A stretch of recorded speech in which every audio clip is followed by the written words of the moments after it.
जब भी कोई व्यक्ति गौतम बुद्ध के संघ में शामिल होता था तो बुद्ध उसे सबसे पहले शांत रहने के लिए कहते थे। ध्यान की अवस्था में जाने से पहले उस भिक्षु को शांत रहना सिखाया जाता था। आज के दौर में हर तरफ सौरी शोर है। इसकी वजह से दिमाग में तनाव पैदा होना लाजमी है। ऐसे में अगर आप हर रोज कुछ देर मौन रहने का अभ्यास करते हैं तो इससे आपके तनाव पैदा होने वाले हार्मोन के लेवल में कमी आती है। इससे आपका दिमाग शांत होता है, गुस्सा नियंत्रित रहता है और तनाव बढ़ाने वाले हार्मोन्स का लेवल घटता है। आज के इस वीडियो में हम जानेंगे कि किन मौकों पर हमें शांत रहना है और किन मौकों पर हमें बोलना है और शांत रहने से हमारे अंदर क्या बदलाव आ सकता है। दोस्तों, संध्या काल का समय था। गुरु अपने सभी शिष्यों को बुलाते हैं और कहते हैं, कल सुबह सब लोग नदी में स्नान करने के बाद तुरंत हमारी कुटिया के सामने उपस्थित हो जाना। सभी इसी से हैरान रह जाते हैं कि हम लोगों ने कुछ गलती की है क्या, लेकिन गुस्से से यह कहते हैं कि हो सकता है कि गुरुजी कल सुबह कुछ अच्छी बात बताने वाले हैं। सब लोग रात को सही समय पर सो जाते हैं और सुबह उठकर सभी लोग नदी में स्नान करने के बाद वापस गुरुजी के सामने उपस्थित हो जाते हैं। गुरु कहते हैं, आज हम तुम सबको चुप रहने के फायदे के बारे में बताऊंगा। गुरु कहते हैं, 10 मौके जहां पर चुप रहने से होता है लाभ और बोलने से नुकसान। गुरु कहते हैं, अगर आप इन 10 मौकों पर शांत हो गए यानी मौन हो गए तो आप जो चाहेंगे वही मिल जाएगा। आपकी जिंदगी में चमत्कारिक बदलाव शुरू हो जाएंगे। जरूरत से ज्यादा बोलना या चुप रहना दोनों ही अच्छी बात नहीं है। जैसे जरूरत से ज्यादा बारिश हो जाना या फिर धूप दोनों ही दिक्कत देती है, उसी तरह अनावश्यक बोलने से भी काफी नुकसान होता है। गुरु कहते हैं कि पहला ऐसा मौका जहां पर व्यक्ति को चुप रहना चाहिए, बिना तथ्य के ना बोले। गुरु ने कहा, अगर आपके पास कोई तथ्य नहीं है तो वहां चुप रहने में ही भलाई है। चुप बैठने से दिमाग में नई कोशिकाओं का निर्माण होता है और इससे ज्ञान की वृद्धि होती है। बोलने में भलाई वही है जहां आपको किसी चीज के बारे में पूरा ज्ञान हो। अगर आप बिना तथ्य के कहीं बोलते हैं या फिर बेवजह बोलते हैं तो आपका वहां मजाक भी बन सकता है। अगर आपके पास पर्याप्त जानकारी नहीं है, ऐसी जगह पर बोलने से आपका मजाक तो बनी रहेगी, साथ ही साथ लोगों का भरोसा भी आपसे उठने लगेगा। इसलिए ऐसी जगह पर शांत रहो जहां तुम्हें पता ना हो कि क्या बोलना है क्या नहीं। कई बार कुछ लोग ऐसे होते हैं जो हर जगह अपनी उपस्थिति बताने लगते हैं। उन्हें पता नहीं होता है कि हमें क्या बोलना है, लेकिन फिर भी बोलते जाते हैं और फिर बाद में दूसरे लोग उनके जाने के बाद उनका मजाक उड़ाते हैं। जब तक आपको उस तथ्य के बारे में अच्छा ज्ञान नहीं है, उसके बारे में पता नहीं है, तो वहां चुप रहना ही ज्यादा समझदारी है। गुरु ने कहा, दूसरा ऐसा मौका जहां पर व्यक्ति को चुप रहना चाहिए। शब्दों से न पहुंचे ठेस, अगर आपके शब्द किसी को मानसिक ठेस पहुंचा रहे हैं तो वहां चुप हो जाना चाहिए। कमजोर व्यक्ति के बारे में कुछ भी बोलकर आप महान नहीं बन सकते हैं। महान आप किसी कमजोर का साथ देने में बनेंगे। कई बार होता है कुछ लोग अपने से छोटे व्यक्ति को भला बुरा कहते रहते हैं। सामने वाला इंसान तो कद से आपसे छोटा है, वह आपको कुछ नहीं बोलेगा, लेकिन आप उसकी नजरों में गिरते चले जाएंगे। हो सकता है कि कल वह भी आपसे पद में बड़ा हो जाए। पद में आपसे जब वह बड़ा हो जाएगा तो आज जो रवैया आपका उसके साथ है, आने वाले समय में वह भी आपके साथ वही करेगा। आप किसी को नीचा दिखाकर बड़ा नहीं बन सकते हैं। बड़ा बनना है तो अपने से छोटे लोगों का इज्जत भी करना सीखें और साथ ही साथ बड़े लोगों का भी सम्मान करना चाहिए। लोगों को लगता है कि अगर वह अकड़कर बोलेंगे और सामने वाले को नीचा गिराने की कोशिश करेंगे तो वह बड़े बन जाएंगे, तो यह उन सब की भूल है। बड़े होने की बजाय आप उनकी नजरों में गिरते चले जाएंगे। गुरु ने आगे कहा, इसलिए शिष्यों, तुम सब जब भी बोलना आदर भाव से बोलना ताकि तुम्हारी बात लोगों को अच्छी लगे। बोलने में भाई बहन, माता पिता, मित्र इत्यादि संबोधन शब्दों का इस्तेमाल जरूर करना। इससे तुम्हारी मान प्रतिष्ठा तो बढ़ेगी ही, साथ ही साथ लोगों की नजरों में तुम समझदार व्यक्ति बनते जाओगे। गुरु ने आगे कहा, तीसरा मौका जहां पर व्यक्ति को चुप रहने में ही भलाई है।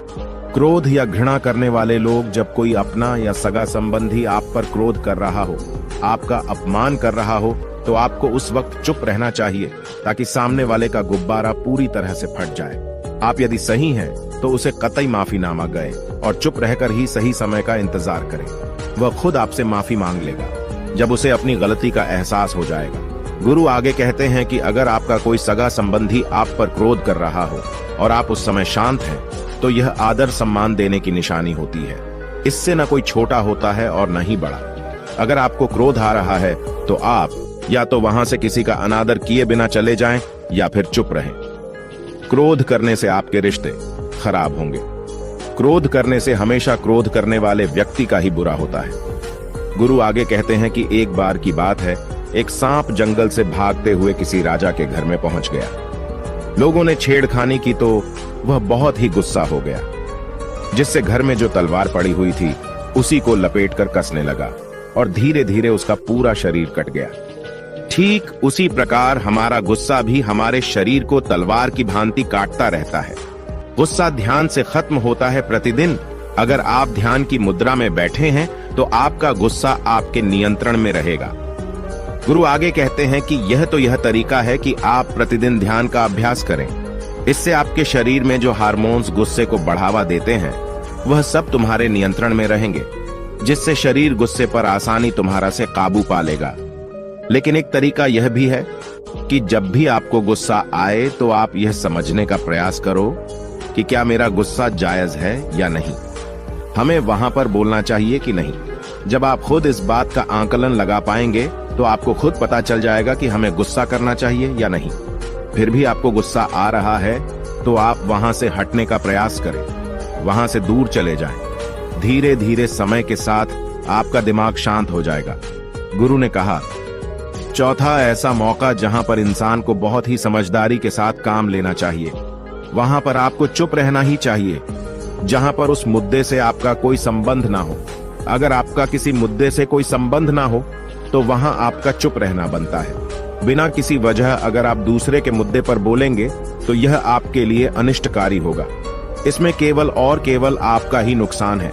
जल्द ही आप किसी दो लोगों के बीच हो रहे विवाद में जल्दी अपनी टांग न डालें। अगर सामने वाला आपको बुला रहा है अपना झगड़ा शांत करवाने के लिए तो ही आप वहां पर जाएं। किसी की व्यक्तिगत जिंदगी में दखल अंदाजी नहीं देनी चाहिए जब तक कि वह व्यक्ति आपको नहीं बुलाता है। अपने झगड़े को शांत करवाने के लिए कुछ लोग फालतू में दूसरे के विवाद में कूद पड़ते हैं। इससे उनके मान सम्मान मर्यादा पर लोग उंगली उठाने लगते हैं। गुरु कहते हैं कि 10 मौकों में 5वां ऐसा मौका जहां पर व्यक्ति को बहुत ही समझदारी के साथ चुप रहना चाहिए। आपके शब्दों से किसी मित्र को हानि न पहुंचे। अगर आपके शब्द सामने वाले के परिवार या मित्रों की प्रतिष्ठा के बारे में बुरी झलक दिखा रहे हैं तो आपको चुप रहना चाहिए। किसी के परिवार या फिर मित्र के बारे में बुरा बोलने से केवल आप ही बुरे बनेंगे। जो चीज आसानी से खत्म की जा सकती है उसे अपने शब्दों से बड़ा न करें। बिना चिल्लाए बात करने का प्रयास करते रहना चाहिए। अगर आप बिना चिल्लाए कोई बात नहीं कह सकते तो आपका चुप रहने में ही भलाई है।